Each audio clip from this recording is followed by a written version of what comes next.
obrigada, então, a Bárbara, e obrigada, Gilê. E gostaria, então, de abrir a discussão para as perguntas. E, para começar, eu tenho uma pequena pergunta a cada um dos dois palestrantes. Primeiro, para a Bárbara, você comentou sobre o princípio de exaustão, né? Se você puder explicar um pouquinho mais sobre esse princípio de exaustão, e principalmente no que se refere ao e-book, né? E, para a Gilê, você comentou que o leitor ele diminuiu a leitura, né? De uma maneira geral. E você comentou que existem algumas editoras que estabelecem inovações, né, principalmente na questão da divulgação, de como é que vai chamar mais pessoas para ter acesso e conseguir ler esse material. Então, se você puder depois comentar um pouco mais sobre quais as formas, né? Assim, eu fiquei curiosa, porque é uma questão de divulgação e eu sei que existem editores aqui também, então acho que seria interessante se você puder depois comentar sobre isso. Então, Bárbara, por favor. Obrigada. Vielen Dank. Ich müsste vorweg schicken, dass ich keine Juristin bin. Und wenn es hier jetzt Juristen im Raum gibt, so möchte ich mich gleich entschuldigen dafür, dass ich vielleicht manche Dinge nicht so genau ausführe, wie es tatsächlich notwendig wäre.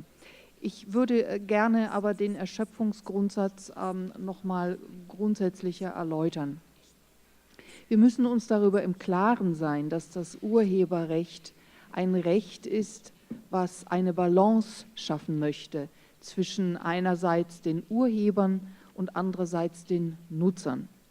Und es dient dazu, den Urheber, also den Autoren, sagen wir jetzt der Einfachheit halber, zu schützen und hat eine wichtige Aufgabe, nämlich dass das Werk, was jemand geschrieben hat oder kreiert hat, tatsächlich ihm oder ihr auch immer zugeschrieben wird, dass es nicht jemanden anders sich einfach zu eigen macht. Das ist eine sehr, sehr wichtige Funktion des Urhebers, auch dafür zu sorgen, dass jemand finanziell entschädigt werden kann für seine Kreation und dass das auch verlässlich ist, dass das, was jemand kreiert hat, dass das auch nicht einfach verändert wird von jemand anderem. Also es erfüllt eine sehr, sehr wichtige Funktion.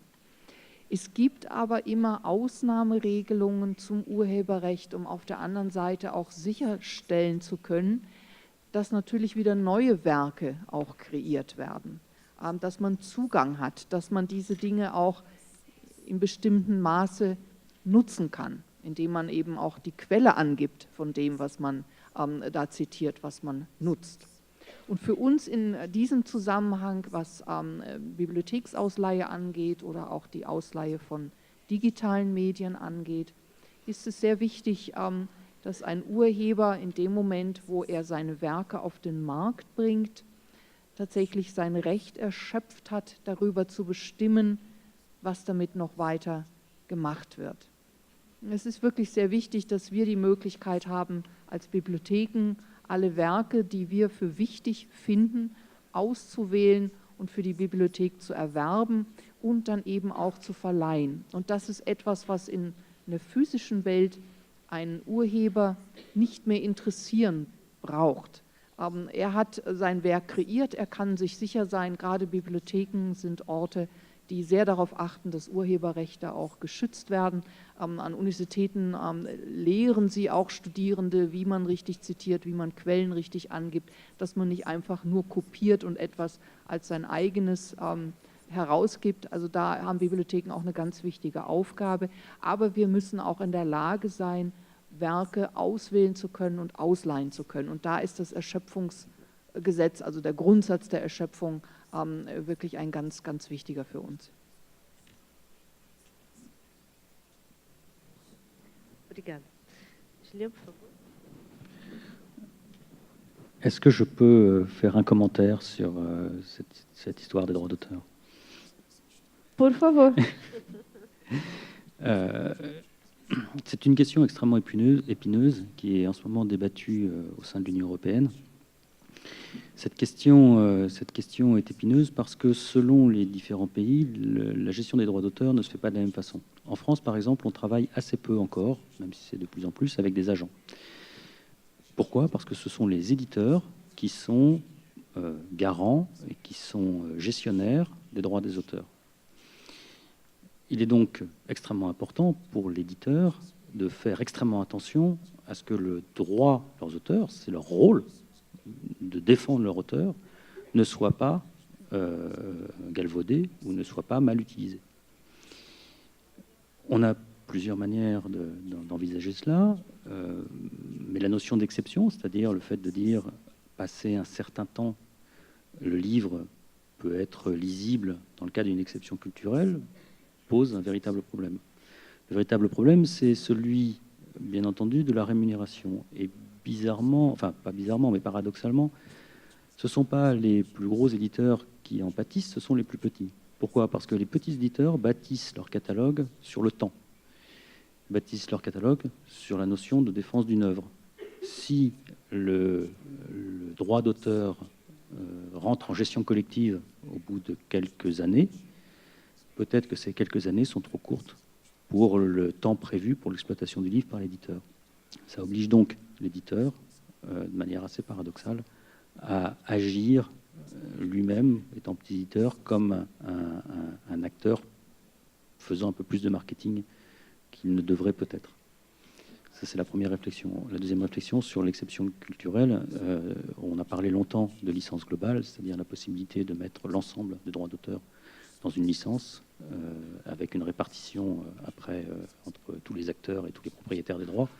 Cette histoire-là a un petit peu disparu pour l'instant en Europe, même s'il y a un rapport, qui est le rapport REDA, en reparle encore un petit peu régulièrement. Il faut que je réponde maintenant à ma question, c'est ça ? Por favor. Alors, pour ce qui concerne la question était quelles sont les expériences pratiques concrètes sur la diffusion du livre numérique. Isso, e que trouxesse algum tipo de inovação, né?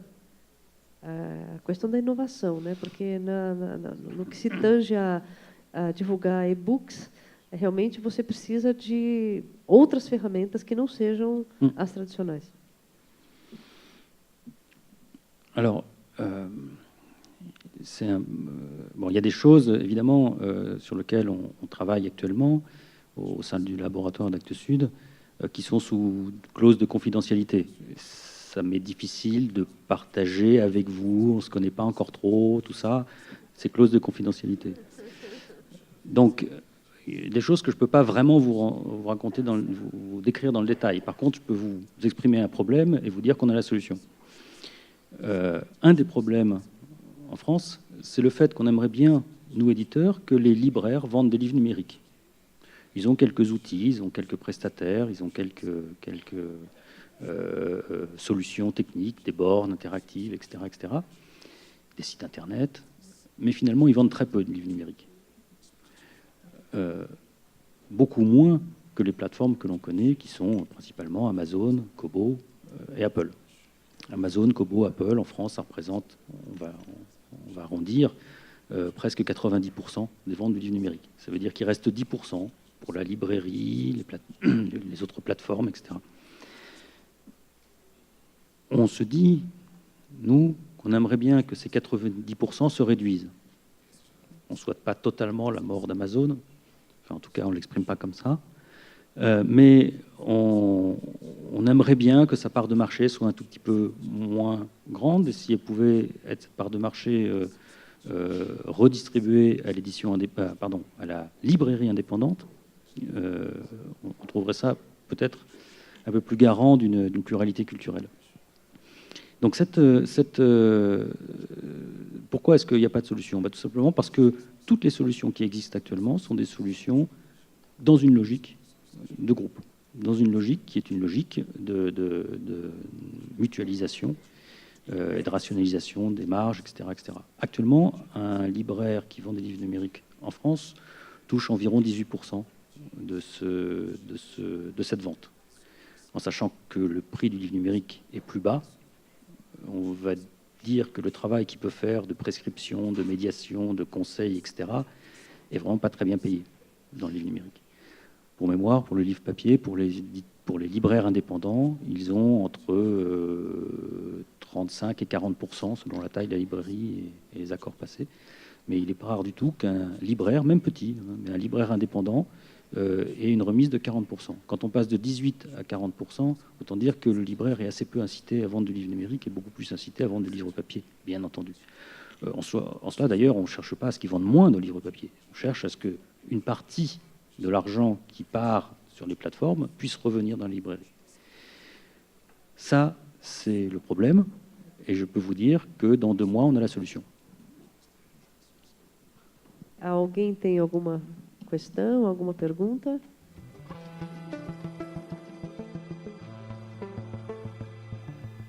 Ja, vielen Dank. Ich halte hier das Zusammenwirken von Verlagen, von Buchhandel, Bibliotheken und natürlich den Autoren für unglaublich wichtig.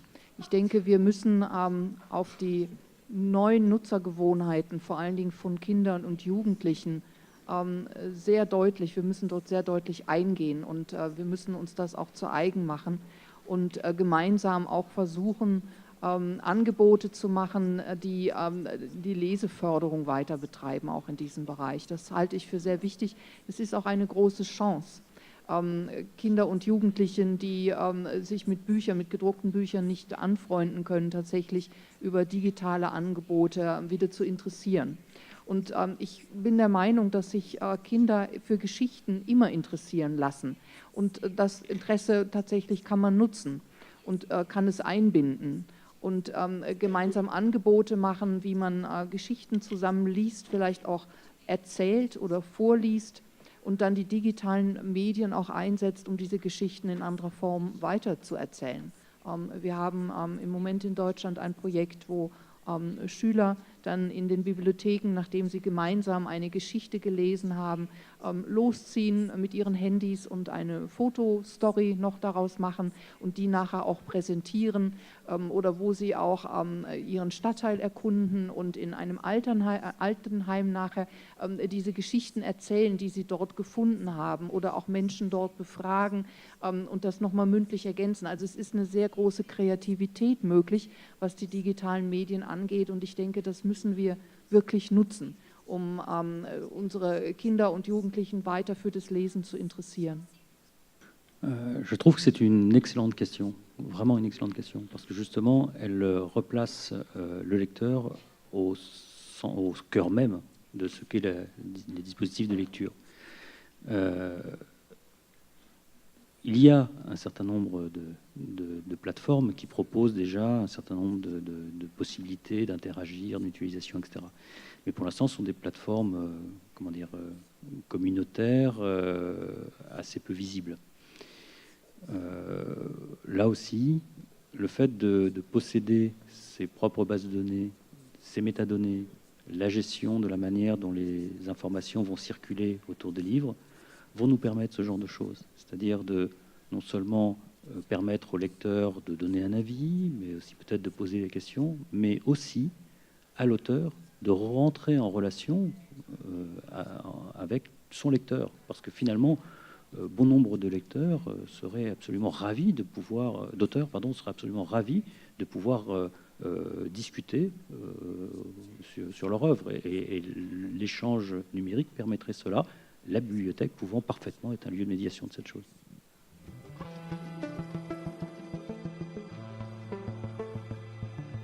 Oui, tout à fait, oui. Oui, c'est le genre d'application qui est tout à fait envisageable et qui n'est pas... il faut nous laisser un peu de temps pour construire des choses comme ça, mais c'est très envisageable et c'est même tout à fait souhaitable. On a assisté, je pense qu'au Brésil, ça doit être la même chose, on a assisté dans beaucoup de pays européens à l'explosion des blogs littéraires. C'est-à-dire des gens qui sont des lecteurs, qui aiment beaucoup lire, qui lisent beaucoup, et qui vont fédérer autour de leur blog, comme il y a des blogs culinaires, comme il y a des blogs de cinéma, etc., vont fédérer autour de leur lecture une petite communauté de lecteurs chacun donnant son avis, en parlant, etc. Ce sont des interlocuteurs très intéressants pour les auteurs, pour les éditeurs, pour les libraires. Que l'on donne plus de visibilité à ces blogs-là, ça me paraîtrait une excellente chose.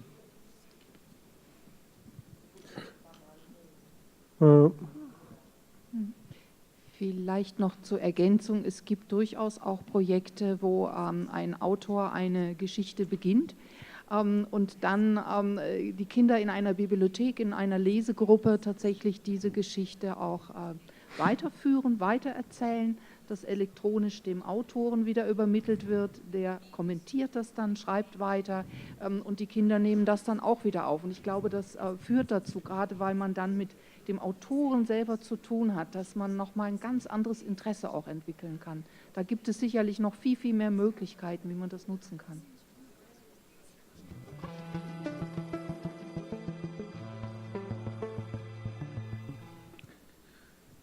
Cette histoire est extrêmement délicate, en fait. Vous posez la question de la copie ou du piratage, la copie légale ou illégale.